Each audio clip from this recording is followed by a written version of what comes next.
Okay.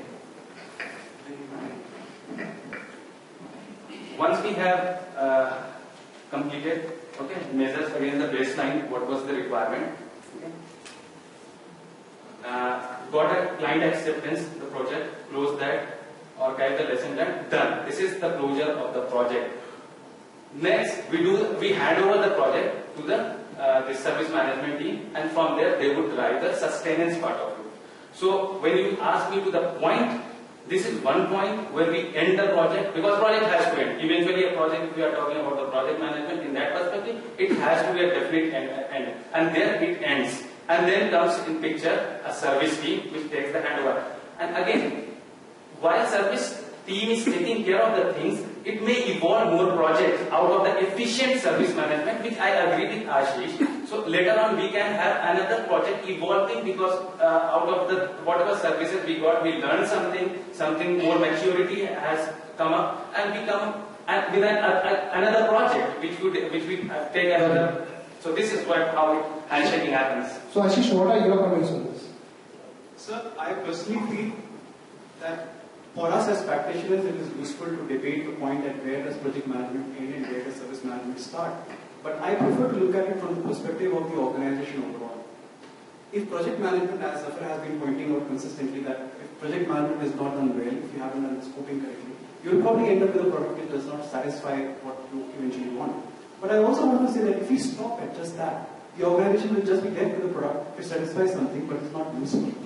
I prefer to look at it from a more holistic perspective and not say that just service management is bad or project management is better. I would say that unless we have completed the cycle and made sure that the users have something useful to work with, I don't think we have fulfilled our obligation as project managers, as consultants, as practitioners. So actually in the service management, you have this five phases, right? So the initial phase of the service management, okay, does that not cater to the project management part? That is what I was saying earlier, that there are spaces where project management and service management overlap.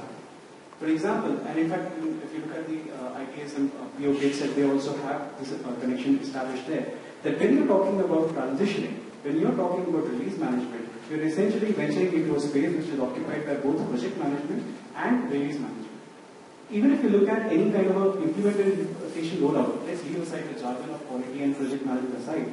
When you're talking about rolling out an application, a new product, into any organization, one of the biggest things that you do is change management. Now, change management is something which you can either treat as a part of the project, or you can treat it as a part of the initial service transition. So it is good to debate on semantics, it is good to talk about the different terminologies, but I prefer to look at it holistically. I don't think we will ever have project managers and service managers handling things. There will be a common team deploying an application, and that is the way it works. Ashish, one thing here. What I think is nothing to do what you said, just to add a point. Excellent project management will give birth to the new visions. How? If iPhone 3G has been delivered, it has good market, okay? And obviously, if we start with fixing the issues and service management, and because the project has not been taken in a right spirit, there are so many defects and so many things are not working, we roll out that project. Apple will withdraw 3G. Right?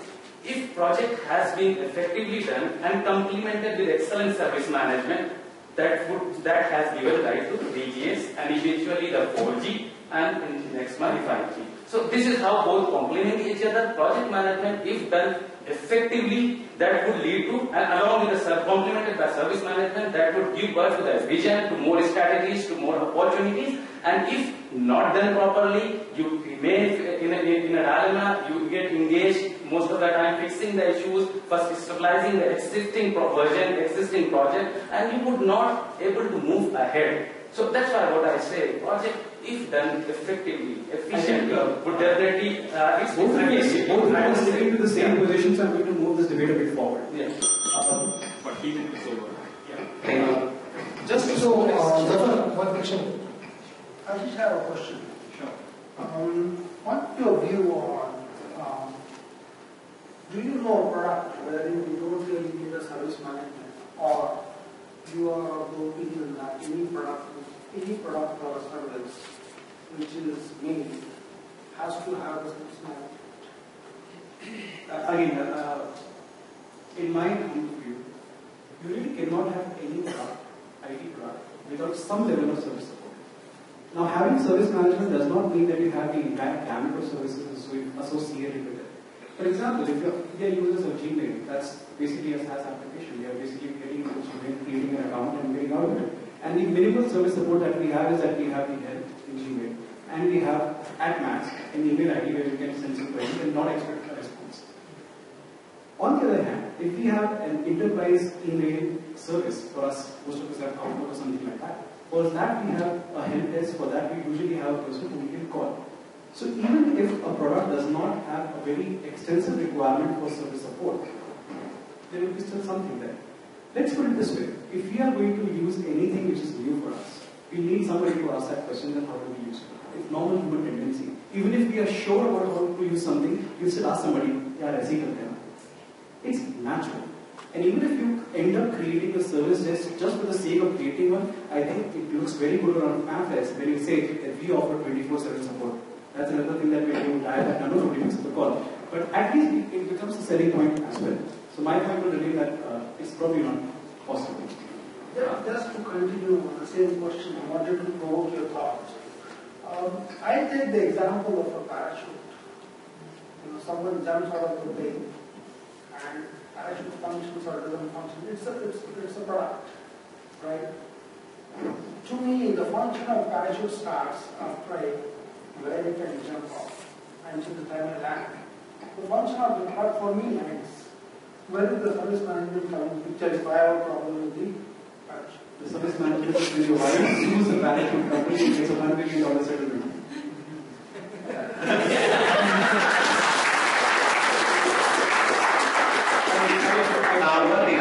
For this $1 million or $2 million cannot compensate the life. The person was the user as well.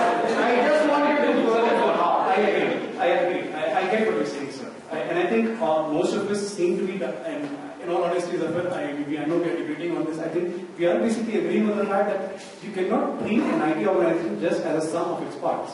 We might have an IT support team, we might have a project management team. But in the end, unless both of them coordinate with each other to deliver a seamless experience to the user, IT in itself cannot be effective. That's my basic question. So Zafar, a question for you. Where does the design phase fit into the project management? Is it a service management phase or is it a project management phase? I would still take it as a project management because design is a part of in all those process areas. If you go, as per the strictly the PMP, it comes to the project management because eventually your design would lead to any unique product or service. Actually, I can say, and I know we are debating on semantics, which are basically not useful to anyone, but I still disagree.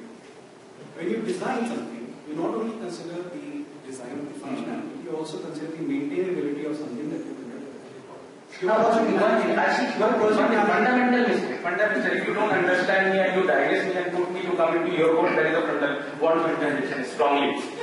You want to say in the project management, we don't take care of the sustenance. We don't take care how long this would work. No, excuse me. When you talk about a project, as you pointed out, and I agree with you, that's a finite endeavor which has an end date.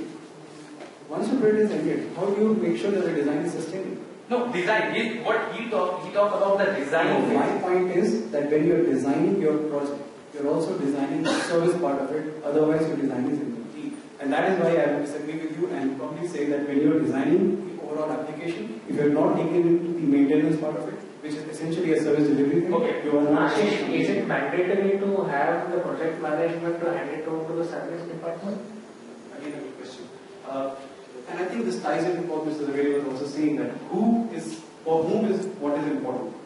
Who considers project management more important, who considers service management more important.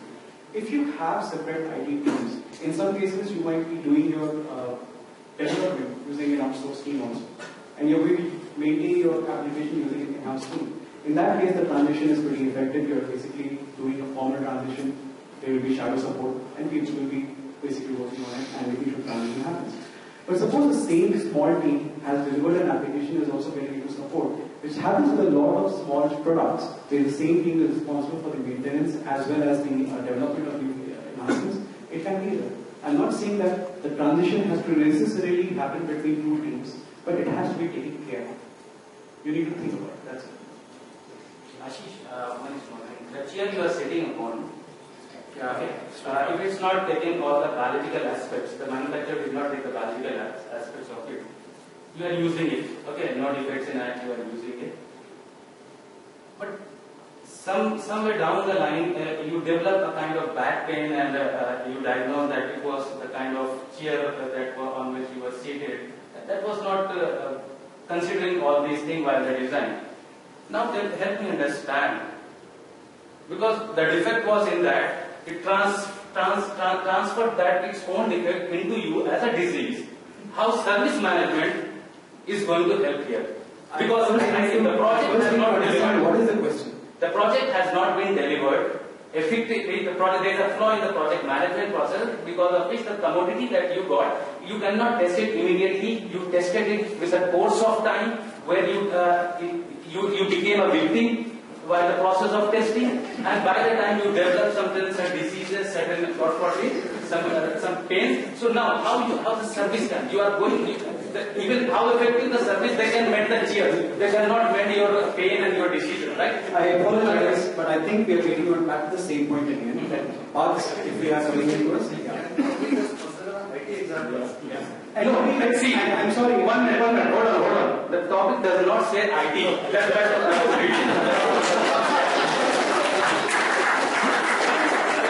So I read this topic first, then I took the example. Service management is usually applicable to IT application, but yes. Let me move this debate forward. I think both of us have stood firm on topics about on the market. So we agree now that both are required, and somewhere. That's what I said. Both are required. Thank you. But let me first move this debate a little bit ahead. I just want to point that. I'm sorry. The same example what you quoted about the chain is not possible, the project management is not done. Asset level, do you accept that chain? As a client, You are the user. Do you accept that defective chain? I think this ties into what Mr. Agarwal just had a point about whether you will have a service desk or service help for all kind of applications.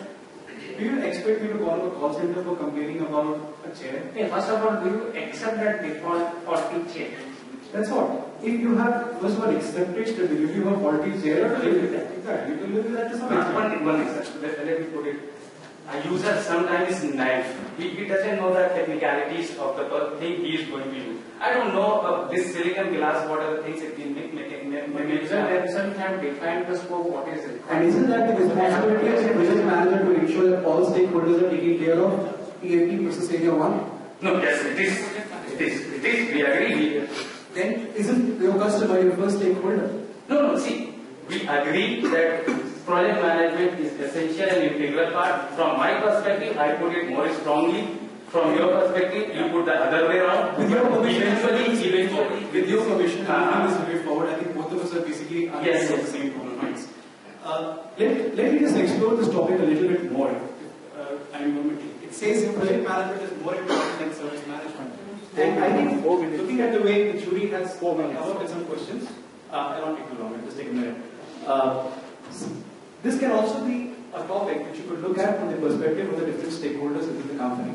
If you're looking at a PMO group which is involved in delivery of projects, maybe project management is the only thing that they're concerned with. If you're looking at a particular client services group who are basically dealing with client requests, for them, service delivery is the most important thing in the organization. So the answers to this question would probably change on what is the basic nature of your organization. If you are only a build, operate and transfer company, maybe project management is the only thing which you need to worry about, which probably should have been your argument. On the other hand, if you are an end-to-end assigned project implementation company, you basically need to worry about both the things. On the other hand, if you're basically a BPO operator operating a call center, you just need to worry about service management. I think we need to worry about the basic argument about what is important there. Rather than saying one is important than both. we need to worry about both in their respective perspectives, right? Yeah, so that's what I was hoping for, that this entire discussion will conclude to the point that you cannot essentially say that either project management or service management is important, one is more important than the other. You have to look at the kind of organization you're working with. In most cases, in an end-to-end implementation at a holistic level, on the user perspective, both are equally important. But if your business itself doesn't require you to do service delivery, you're a very ugly man. Yeah, we have two eyes, we can't say which one is more important. I think we can yeah, excellent. Both are the two eyes which helps you to walk through the success. Yeah. Okay, thank you. Okay. Thanks, Zafar, and thanks.